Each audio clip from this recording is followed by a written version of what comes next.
Ukraine யுத்தம் எல்லாத்துக்கும் விதிவிலக்கு தான். எதுக்கு அப்படின்னா, அம்புட்டுக்கும் யுத்தமே 3ல இருந்து 10 நாள்ல முடிஞ்சிடும் போங்கடா அப்படின்னு சொல்லி அமெரிக்கால உள்ளவனே சொன்னான். அண்ணன் அமெரிக்காவோட கணிப்பு எப்பயுமே தப்பு அப்படிங்கிற மாதிரி யுத்தம் நீண்டுகிட்டே போச்சு. பைடனே பார்த்து சிரிச்சிட்டாரு. அப்பாடி வரலாறுல நம்ம பேர் உண்டு, நமக்கு ஒரு இடம் உண்டு, ரஷ்யாவை வீழ்த்தி விடலாம் அப்படின்ட்டாரு. ஏழை முதல் 2 லைன் தான் கரெக்ட். ரஷ்யாவை வீழ்த்த முடியாது, யுத்தம் வேணா இழுக்கும் அப்படின்னு சொல்லி ஒரு மாசம் கழிச்சே அங்க உள்ள நபர்களும் சரி, இங்க உள்ள நம்மள மாதிரி ஆட்களும் சரி சொல்ல ஆரம்பிப்போம். ஆனா அன்னையில இருந்து இன்னைக்கு வரை மாறாத ஒண்ணு என்ன அப்படின்னா, ஜெலன்ஸ்கியோட யுத்த நடவடிக்கை தான். அதை யுத்த வியூகம்னு சொல்லலாம், இல்ல இவரோட வீரம்னு சொல்லலாம். யார்கிட்ட போய் கேட்கிறோமோ அதை பொறுத்து பதில் வரும். அநேகமா கூட உள்ள சகாக்கள் கிட்ட கேட்டா பாசிட்டிவா வரும். நம்மள மாதிரி ஆட்கள்கிட்டயோ வெளியிலயோ கேட்டா பாசிட்டிவ்க்கும் இதுக்கும் பல கிலோமீட்டர் டே அப்படின்ட்டு போயிடும். அப்படிதான் இப்போ ஒரு சம்பவத்தை பண்ணியிருக்காரு. ஆளில்லா விமானத்தை ரஷ்யா முழுக்க தாக்குதலுக்கு அனுப்பிச்சு விட்டுருக்காரே ஒழிய தாக்குதல் வெற்றிகரம் அப்படின்னு அவராலேயே அறிவிக்க முடியல. தாக்கி விட்டீங்க தொலைச்சு விடுவோம் பாத்துக்க அப்படின்னு ரஷ்யா அறிவிக்கல. வேற ஸ்டைல ரஷ்யா காட்டியிருக்கு இந்த தடவை. அப்படியாச்சும் சுத்தி வருமான ரஷ்யாவே பொறுமை இருந்துட்டாங்க. காரணம் என்ன அப்படின்னா, கணிசமான ஆளில்லா விமானங்கள் அப்படின்னு ரஷ்யா தான் ரிப்போர்ட் பண்ணுது. உக்ரைன் ரிப்போர்ட்டே பண்ணல, அனுப்பிச்சதே சொல்ல மாட்டேறாங்க. முன்னெல்லாம் நாங்க அனுப்பிச்சிட்டோம் கிழிச்சிட்டோம்னாங்க. இப்ப அதுக்கு கூட வலிக்குதோ இல்ல ஒரு வேளை கேட்க விருப்பம் இல்லையான்னு தெரியல, அதை கூட சொல்லல. ரஷ்யாவை பொறுத்தவரையும் இந்த தாட்டி இவர்கள் கிரிமியா பெல்கிராடுன்னு நிக்கல, மல்டிபிள் லொகேஷனு மெயின்லேண்ட் ரஷ்யா வரையும் ஃபோக்கஸ் பண்ணி தாக்கிவிட்டாங்க. அதாவது தாக்குதலுக்காக ஆளில்லா விமானத்தை அனுப்பிச்சிட்டார்கள். ஆனா மேக்சிமம் நிறைய ஆளில்லா விமானங்கள் எல்லையே தாண்டல. இந்த லொகேஷனை மேப் பண்ணியிருக்காங்கன்னு எங்களால கண்டுபிடிக்க முடிஞ்சு அதை ரஷ்ய எல்லைகளுக்கு மிக அருகாமையிலே நியூட்ரலைஸ் பண்ணிட்டோம். 1 2 தான் ரஷ்ய எல்லையை தாண்டிச்சு அப்படின்னு சொல்லி அறிவிச்சிட்டாரு. அறிவிச்ச கையோட, அதாவது பதில் தாக்குதல் இருக்கும் அப்படின்னு மிரட்டுவார்கள், அதுக்கப்புறம் பதில் தாக்குதலும் இருக்கும், நம்மளும் பார்த்துருக்கோம். ஆனா இந்த தடவை அப்படி கிடையாது. ஒருவேளை ரேடார்ல பார்த்துட்டு நியூட்ரலைஸ் ஒரு பட்டனை தட்டிட்டு பதில் தாக்குதலுக்கு ஒரு பட்டன் தட்டிட்டாங்களோ என்னமோ, இல்ல ஏற்கனவே தயார் நிலையில இருந்தார்களோ என்னமோ. காரணம் என்ன அப்படின்னா, 1 மணி நேரத்துக்குள்ளேயே 45 நிமிஷத்துக்குள்ளேயே பதிலடி அப்படிங்கிறது ரொம்ப வீரியமா உக்ரைன் முழுக்க விழ ஆரம்பிச்சிச்சு. ரஷ்யாவும் அறிவிக்குது பெரிய அளவு இதுக்கான தாக்குதல் தான். இப்ப நடத்தின தாக்குதலுக்கு பதில் தாக்குதல் வச்சு செய்யறோம் பாரு அப்படின்னு சொல்லி பல பகுதிகள், இந்த பல பகுதிகள்ல அவர்கள் எப்போ இவர்களை பயமுறுத்தணும், ஒரு தடுமாற்றத்துக்கு கொண்டு வரணும் அப்படின்னா லிவி கிவி போன்ற பகுதிகள் தான் பெரிய அளவுல வச்சு செய்ய ஆரம்பிப்பாங்க. இந்த தடவை அந்த ரெண்டையும் விட்டுட்டு யுத்தம் நடக்கக்கூடிய பகுதிகள் கேட்கவே வேணாம். அங்க தாக்குதல் வீரியமா இருக்கு. அடிஷனல் பிளான் போட்டு தாக்குறதுக்கு அங்க ஒண்ணும் கிடையாது. ரஷ்யா ஒரு தாறுமாறான மைலேஜ்ல பயணிச்சுக்கிட்டு இருக்கு.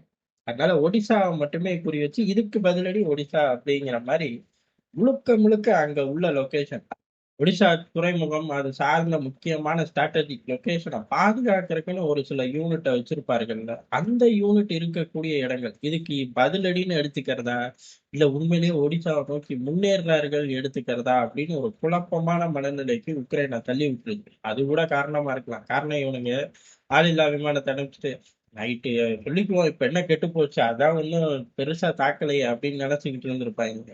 அவனுங்க நிமிடத்துல தாக்கிட்டு இதுக்கு பதிலடிதான் இங்க அடிச்சோம், இதை குறி வச்சு நாங்க அடிக்கல அப்படின்னு சொல்லி சிம்பிளா சொல்லிட்டு போயிட்டாருங்க. தலைவன் ஓட வேண்டிய எதோ அமெரிக்கா கிட்ட தான் ஓடணும். அமெரிக்காவே ரஷ்யா கிட்ட ஓடுது. ஏலே உங்க சிட்டிசன் ஒருத்தன் எங்களோட ராணுவ முகாமுக்குள்ள பூந்துட்டா அப்படின்னு சொல்லி டீடைன் பண்ணி வச்சிருக்காங்க. இதுக்கு நடுவுல ஜெலன்ஸ்கி ஒன்னா கேட்பார்களா, என்னடா இது நம்ம ஊருக்குள்ளேயே ரஷ்யா வந்துருச்சுன்னு அங்கேயே ஒரு பதட்டம். ஆனா அது ஒண்ணும் உளவுத்துறை இல்ல, நார்மலான ஆட்கள் தான். உங்க ஊர் ஜிபிஎஸ் தான் வேலை செய்யல, உங்க ஊர் லோக்கல் டிரைவர் தான் ஓட்டினா, அந்த பைப்லைக்கு ஜிபிஎஸ் பார்த்து ஓட்ட தெரியல போங்கடா அப்படிங்கிற மாதிரி ஒரு சம்பவம் நடந்திருக்கு. சம்பவம் இத மாத்தி வண்டி கேப் எடுத்துட்டு போயிருக்காங்க, அது பேஸுக்குள்ள போயிருச்சு, அந்த இடத்துல அலவுடே இல்லை. அதனால பிடிச்சு அவர்களை வச்சு விசாரிச்சுக்கிட்டு இருக்கார்கள். ரஷ்ய தூதரகத்துக்கு சொல்லி இருக்கார்கள். முதல்ல பிடிச்சவளையோ பரபரப்பாயிருச்சு உளவாளிகளோ அப்படின்னு. அப்பதான் தலைவனும் ஓடி போய் நின்றுப்பாரு, நீங்க அப்புறமா வா அப்படின்னு சொல்லி பத்தி விட்டுருப்பாங்க ஜெலன்ஸ்கிய. சரி அப்புறமாச்சும் விஷயத்த முடிச்சார்களா அப்படின்னு கேட்டா, தயவு செஞ்சு உன் ஆளுகளை கூட்டிட்டு பஃபர் ஜோனை நோக்கி ஓடி போயிடும், பேச்சுவார்த்தையில உட்கார்ந்துடலாம். பேச்சுவார்த்தையில உட்கார்ந்தாச்சுனாலே உயிரிழப்பு இல்ல, யுத்தம் நடக்குதுன்னு ஊர்ல உள்ளவங்க கூட பேசவே மாட்டாங்க. பேச்சுவார்த்தை நடக்குதுன்னு பேசுவேன், அதுக்கப்புறம் அது எப்படி நடந்து முடியுதோ முடியட்டும், ஆனா இப்போதைக்கு யுத்த சத்தத்தை நிறுத்துங்க, வெடி சவுண்டு கொஞ்ச நாச்சு நிறுத்துங்க அப்படின்னு சொல்லி அமெரிக்கா ஜெலன்ஸ்கிய பத்தி விட்டுருச்சு. அவர் போனதோ கம்ப்ளைண்ட், நடந்ததோ ட்ராஜடி அப்படிங்கிற மாதிரி தலைவன் வெளில வந்துட்டான். தலைவன் வெளில வந்து அதே ஜோடி எல்லாமே அதே கோர்வையா நடக்க ஆரம்பிச்சிருக்கு.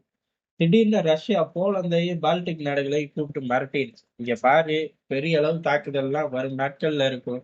என்னத்தையாச்சும் செய்யறேன்னு செஞ்சு இது தொலைச்ச, இல்ல குதிச்சுக்கிட்டே இருந்த அப்படின்னா மொத்தமா உக்ரைனோட நிலைமையை காட்டிலும் 100 மடங்கு ஜாஸ்தியா போலந்து பால்டிக் நாடுகள்லாம் அனுபவிக்க வேண்டியது வரும் அப்படின்னு மிரட்டியிருக்கார்கள். இது ஏன் அப்படின்னு கேட்டோம்னா, அடுத்து ஒரு தாக்குதல் அப்படின்னா போலந்து எல்லைகளை யூஸ் பண்ணப்படும், பால்டிக் நாடுகளுக்கும் ஆப்பு விடப்படும். அப்பெல்லாம் ஏதாச்சும் ரியாக்ட் பண்றேன் அப்படின்னு சொல்லி பதிலுக்கு ஒரு ஃபயரை தட்டி விட்டுருவோம்னு எதுவும் விட்டுறாத, விட்டேன்னா மொத்தமா முடிஞ்சிரும் அப்படின்னு ரஷ்யா இப்பவே மிரட்டுது. அப்போ ஒரு பெரும் தாக்குதல் நேட்டோக்குள்ள நுழைஞ்சு இல்ல நேட்டோ பயமூத்தி ரஷ்யா பண்ண போதா அப்படின்னு கேட்டா ரெண்டாவதுக்கு வாய்ப்பு அதிகம். அதோட ஒரு எச்சரிக்கையா தான் இதை பார்க்கப்படுது. யுத்தம் என்ன மட்டும்தான் ஜெலன்ஸ்கிக்கு சப்போர்ட் அப்படின்னு சொல்லி ட்ரம்ப் அறிவிச்சிட்டாரு தனியா. அமெரிக்கா பத்தி விட்டுச்சு, ட்ரம்ப் தனியா அறிவிச்சிருக்காரு யுத்தத்தை நிறுத்தி, இல்லாட்டி தொலைச்சு கொடுவேன், உனக்கு சப்போர்ட்டே கிடையாது அப்படி. தலைவன் இதுக்கு மேல பயந்துதான் ஆகணும், யுத்தம் நின்னுதான் ஆகணும். விடுஞ்ச உடனே நிக்குமான்னு கேட்டா விடுஞ்ச உடனே நிக்காது. இமீடியட்டா மாற்றம் வருமா அப்படின்னு கேட்டா டே டு டே லைஃப்ல இமீடியட்டா மாற்றம் வர மாட்டேங்குது. எங்க ஆட்கள் பக்கத்துலயே நீங்க குச்சியை வச்சுக்கிட்டு ஃபர்ஸ்டே சொல்லு அப்படின்னாங்க. நமக்கு கடைசியா தான் ஞாபகம் வருது. நம்மால் ஒருத்தர் நண்பரும் ஃபர்ஸ்ட் சொல்லணும்யா, நீங்க பாட்டு கடைசி வந்து சொல்றீங்க. ஆரம்பிக்கிற அம்புட்டு பேருமா கடைசி வரை உட்கார்ந்து பார்த்துக்கிட்டு இருப்பார்கள், இல்ல முடிஞ்சு அப்படின்னு உடனே கிளம்பி போயிட மாட்டாங்களா அப்படின்னு சொல்லி அவரும் சொல்லிக்கிட்டு இருக்காரு. வர வர ஆபீஸ்ல உள்ளவர்களும் ஆபீஸ்க்கு வெளியில உள்ள நண்பர்களும் எல்லாரும் ஒரே திசையை நோக்கி சிந்திக்க ஆரம்பிக்கிறீங்க. அடுத்த வீடியோவுக்கு முதலே சொல்லிடுறேன், இந்த வீடியோ கடைசி சொல்றேன், ஆனா நீங்க ஃபர்ஸ்டா செஞ்சிருங்க. லைக் பண்ணுங்க, ஷேர் பண்ணுங்க, சப்ஸ்கிரைப் பண்ணுங்க. மீண்டும் இணைவோம்.